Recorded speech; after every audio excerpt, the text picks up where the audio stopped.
Sa number 2,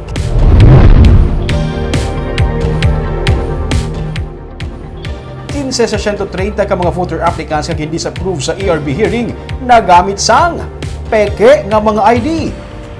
May 130 tanan ka mga voter applicants ang gindisapprove makaligad sa Election Registration Board hearing lagi patigayon sang Marso 6 tubtub 10. Sunod sa Bacolod City Election Officer Attorney Katrina Trino Kanya, may 15 sa gindisapprove ang natalupangdan nga nagamit sang peke nga mga PhilHealth cards para lang makaparehistro sa Barangay 29. Gitugyan na sang COMELEC sa natungdan nga ahensya ang pagpasaka sang kaso batok sa ila.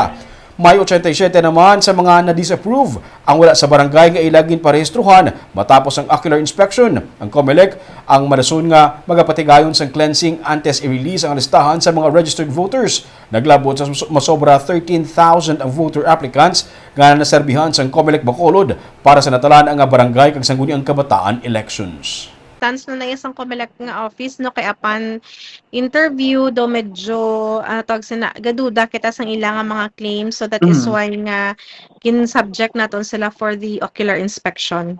Ang nagamit sa mga falsified nga mga documents, anong mapasaka na sila kaso? Well, it's up to the issuing agency kung anong ilang himuon sina kay ti inaiyan di man kita ang nag-issue sina sang ina nga mga IDs, so maka-certify lang gid sina iya isang issuing agency kung sa diin na sila